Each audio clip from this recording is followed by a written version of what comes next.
آپ کو مزہ آتا ہے یقین کریں اس طرح کی گالیاں کھا کے, اس لیے کہ ہمیں یہ خوشی ہوتی ہے کہ انبیاء جب دعوت حق بلند کرتے تھے ان کے مخالفین ان کو گالیاں دیتے تھے, اس سے ان کے مرتبے بلند ہوتے تھے. تو انبیاء کا جو ڈاکیا ہے نا آج انبیاء کی دعوت لوگوں تک پہنچا رہا ہے, اس کو بھی وہ گالیاں کھائے گا تو وہ بھی اس کو انجوائے کرے گا کہ میں بھی انگلی کٹا کے شہیدوں میں شامل ہو رہا ہوں, میں بھی انبیاء کرام کا قیامت والے دن پڑوس حاصل کروں انشاءاللہ. کہ مرزا جیلمی کے گھر کے ساتھ قادیانی رہتے ہیں اور اس کے ابو جو کام پہ چلے جاتے تھے وہ قادیانی اس کے گھر آتے تھے. مرزا جیلمی قادیانی کی نسل سے ہے اور لطف حرام سے. آج مسلم ٹی وی قادیانیوں کا کھلا ہوا, اس کے اوپر جی کون آ گیا جی, علی بھائی آ رہے ہیں, علی بھائی. یہ خوشی کی بات ہے, یہ بدبختی کی بات ہے. میرا مقام اور منصب میرا مرتبہ کیا ہے, کیا چاند کے پتھر کو دینے سے چاند بدلا ہو جائے گا؟ نہیں نہیں, تیری تھوک جو ہے وہ تیرے منہ کے اوپر آ کے گرے گی. حضرات گرامی کے ہر محب رسول تیرے پر تھوکے گا, ہر محب صحابہ تیرے پر تھوکے گا, ہر ابن تیمیہ سے محبت کرنے والا تیرے وجود پر تھوکے گا, تیرے کردار پر تھوکے گا, تیری سیرت پر تھوکے گا, تیرے نسب العین پر تھوکے گا, تیرے نظریے پر تھوکے گا. حضرات گرامی کو یہ جھوٹا ہے, یہ کذاب ہے, یہ مکار ہے, یہ دجال ہے, لوگوں کو اپنی دعوت تشکیل میں پھنسانا چاہتا ہے. اہل سنت میں سے اپنے کرینڈے تیار کرتے ہیں جنہوں میں لبادہ اہل سنت کا پہناوا ہوتا ہے, اور حقیقت میں وہ رافضیت کے گندے نطفے ہوتے ہیں اور صحابہ کی مبارک ہستیوں پہ اپنی ناپاک گندی پلید زبانوں کو دراز کرتے ہیں, جس کی بہت ساری مثالیں ہمارے سامنے موجود ہیں. اسحاق جھاڑ والا مردود اسی قسم کے انسانوں میں سے تھا.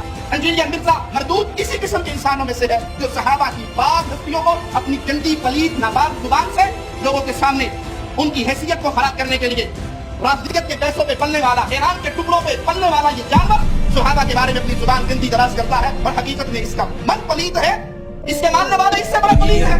مرزا محمد علی کو کیا پتا بابا ہوتا کیا ہے, وہ تو اس کو تو جو پیچھے سے پیسے آ رہے ہیں اس کو تو وہ نظر آ رہا ہے, اس کو کیا پتا بابا ہوتا کیا ہے. بابا اپنے زمانے میں کرنا ہوتا, بابا اپنی جہاں میں جہاں ہوتا ہے, اس کا فخری یہ اس کو نہیں پتا ہونا, اس کی باتوں میں آنا انشاءاللہ.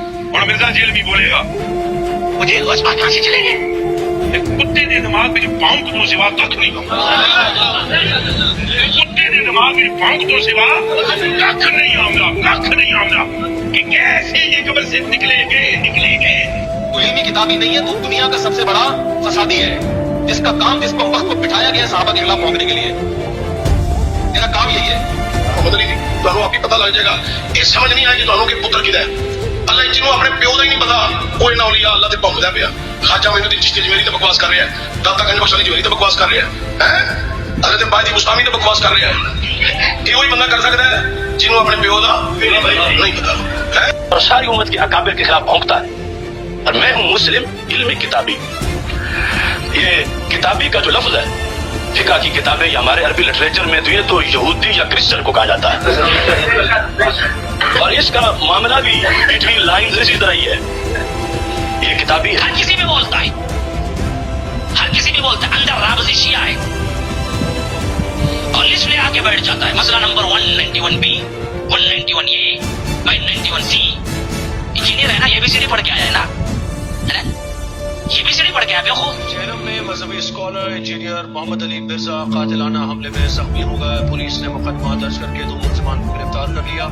گزشتہ روز جہلم میں ہفتہ وار لیکچر کے دوران حملہ آور نے انجینئر محمد علی مرزا پر چاقو سے وار کیا, جس سے محمد علی مرزا کے بازو پر معمولی زخم آیا. اس میں عرض کر دوں کہ یہ بعض لوگ جو ہمیں مشورہ دے رہے ہیں نا کہ جی وہ جو حالات و واقعات بڑے ہیں جی آپ ملک چھوڑ جائیں, یہ کر دیں. میرے بھائی یہ آپ کسی اس زوم میں نہ رہیے گا, ملک چھوڑ کے کیا یہ لوگ سب کچھ چھوڑ کے جائیں گے. یہ ان کے باپ کا ملک ہے کہ چھوڑ کے چلے جائیں, ان کو پتہ ہی نہیں میری طبیعت کا. یہ اس چکر میں تھے کہ ہم یہ کریں گے تو یہ ٹھنڈا پڑ جائے گا. اللہ دے بندے ہو, یہ ٹھنڈے وہ پیندن ہیں جو عوام کے ٹکڑوں پہ پلتے ہیں, جو سینکڑوں لوگوں کو اپنی جیب سے روٹی کھلاتے ہیں, وہ ایسے نہیں ہوتے. یہ غریب نواز جو لوگ ہوتے ہیں ان کا ایٹیچیوڈ یہ نہیں ہوتا. آپ لوگوں کو پتہ ہی نہیں ہے کہ اللہ تعالیٰ نے آپ کو واسطہ کس بندے کے ساتھ ڈالا ہے, ابھی تک نہیں پتہ چلا آپ کو. تو اللہ کے فضل سے ہم سے سارے متفق ہیں. اہل حدیث ہمارے ساتھ متفق ہیں کہ رفع الیدین کا مسئلہ بالکل صحیح بیان کرتا ہے. بریلوی ہمارے ساتھ متفق ہے کہ جو اسام الارمین میں اعلیٰ حضرت نے عبارتیں ہائی لائٹ کی تھیں جو بندیوں کی گستاخانہ, وہ ہائی لائٹ کرتا ہے, بالکل ٹھیک کرتا ہے. جو بندی ہمارے ساتھ متفق ہیں کہ جو بریلویوں کی گستاخانہ عبارتیں نکالتا ہے, بالکل ٹھیک نکالتا ہے. اور شیعہ ہمارے ساتھ اس حوالے سے متفق ہیں کہ جو حضرت علی کی شان میں اور اہل بیت کے دفاع میں اور آل امیہ کے خلاف حدیث بخاری مسلم سے پیش کرتا ہے, بالکل ٹھیک کرتا ہے. جہاں پہ اختلاف آتا ہے پھر ان باتوں میں آتا ہے جس میں ان کی دم پہ پاؤں پڑ رہا ہوتا ہے, اور سر ایک کی دم پہ پاؤں پڑ رہا ہوتا ہے تو دوسرے کے گلے میں ہار پڑ رہا ہوتا ہے. یہ حقیقت بات ہے. رفع الیدین کے مسئلے میں اگر دیوبند اور بریلویوں کی دم پہ پاؤں آ رہا ہوتا ہے نا, تو اہل حدیث کے گلے میں ہار جا رہا ہوتا ہے.